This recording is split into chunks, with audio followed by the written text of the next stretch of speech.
Hey everyone, how goes it? Welcome back to Computer Science 552 Game Development. Today, we're going to continue our discussion about the next dimension. We turn our attention to the roles of the programmer and the artist, exploring 3D game development.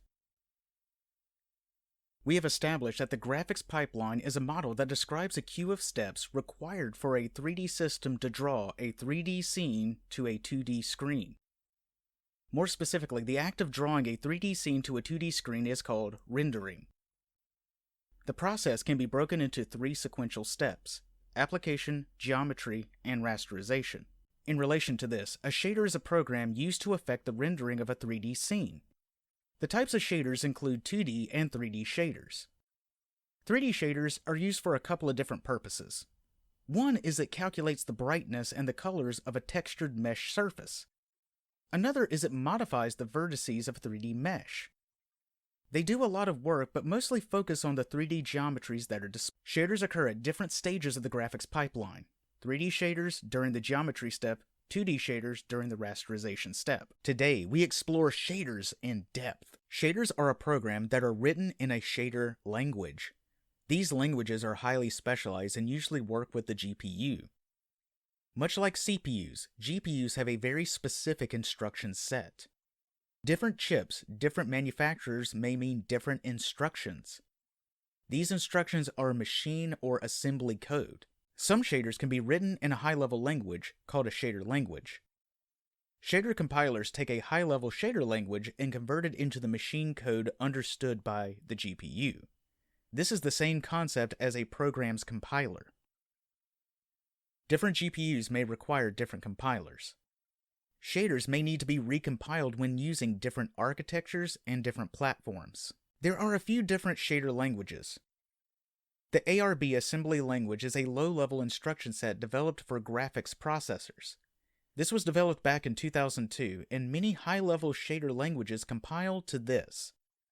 This is great for cross-GPU compatibility. In ARB, there is no branching or flow control, so no if statements, no loops. HLSL is a high-level shading language that works with Microsoft's DirectX supported hardware. GLSL is a high-level shading language that is used by OpenGL. In Unity, shaders can be developed by either using a shader graph or coding. A shader graph is a version of visual programming. Unity uses different versions of HLSL to develop shaders in code. Some features are very specific to Unity. Unity also supports GLSL, but usually is not recommended. GLSL cross-compiles to HLSL when it is needed. HLSL code for Unity may appear very different than other types of code. Shader is the name of the shader represented by a string. In Unity, the path also corresponds to where the shader is stored. In our case, it's under custom. Properties is a block of variable declarations that appear within the inspector. This includes colors, textures, etc. These declarations are then used in following parts. A subshader is a block of code mostly used when compiling to different GPUs. Pass is a block of code that represents an execution of vertex and fragment code. Passes appear within subshaders. Simple shaders use a single pass. Multiple passes may be used when more advanced lighting is necessary. CG program and NCG keywords are used to surround portions of HLSL code. Between these two commands is where most specific shader code is written. Code written here resembles C code. Variables in HLSL have some common and some very specific data types.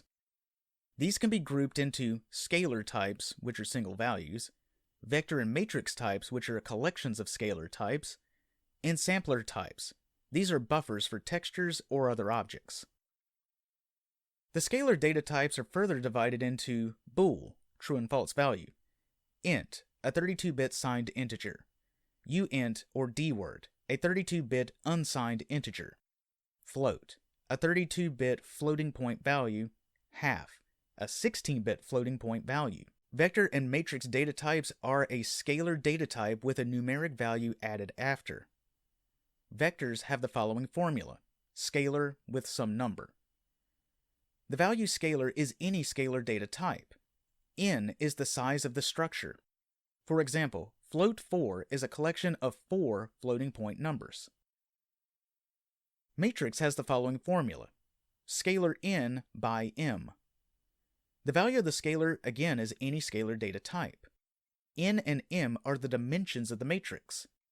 So for example, an int 4 by 3 would create an integer matrix that is 4 by 3. Sampler provides a means to access and modify buffered objects and textures. This is used frequently with textures. Sampler data types appear in different forms. Sampler 2D is commonly used for textures.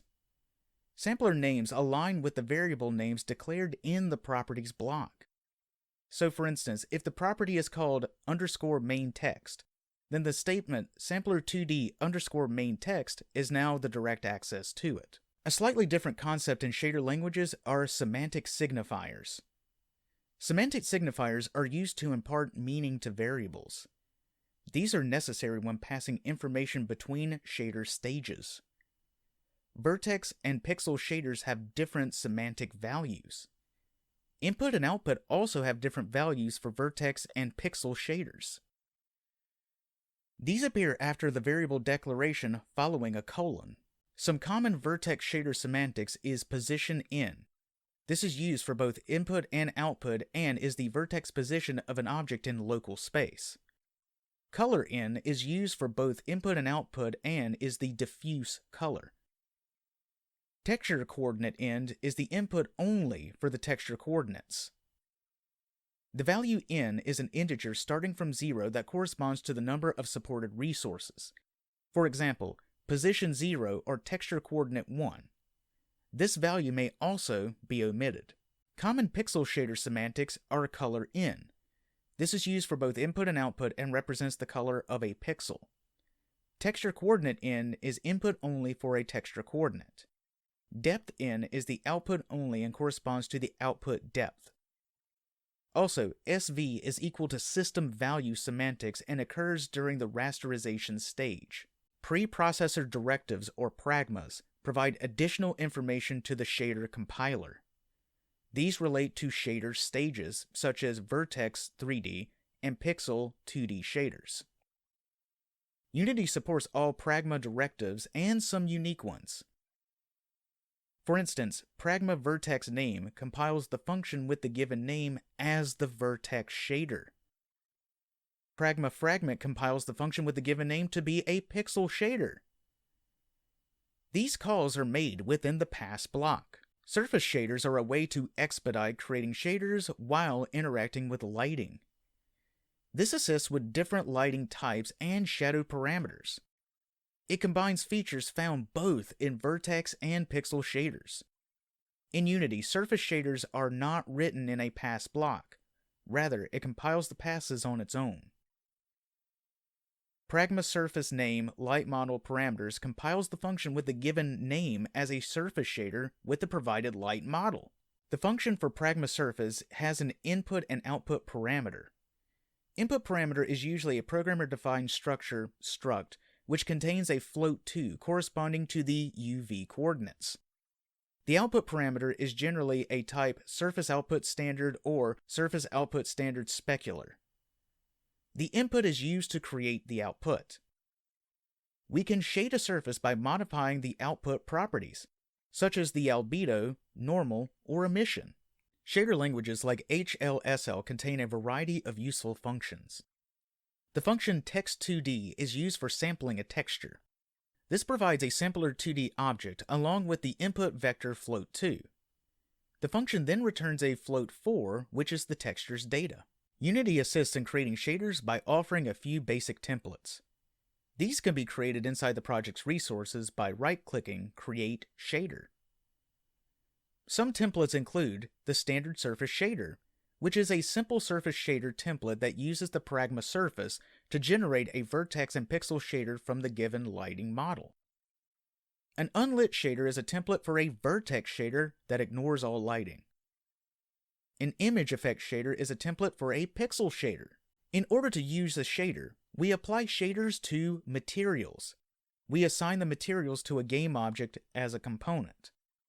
We can also assign shaders to cameras using camera.setReplacement shader. Replacement tags represent render types that the new shader replaces.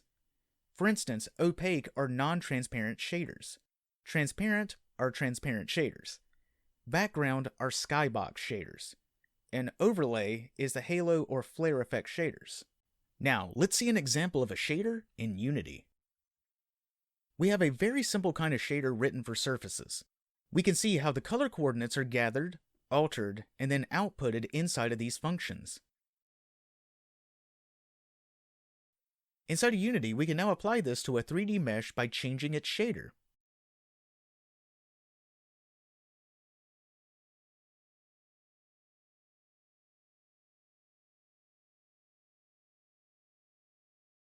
We can see it applied now. In the past series of lectures, we've examined concepts that are both important to programmers and artists in relation to 3D. Going backwards, we can see that 3D was only a smaller part of game development, which is a smaller part of the game production process. The rest of the process remains unchanged, and now with this knowledge, we can combine it together to create 3D games. In this lecture, we focused on the concepts related to shaders in the 3D pipeline, and this concludes our talks regarding 3D. Now, with this information, let's put it all together and start creating some 3D games. Until then, I'll see you next time.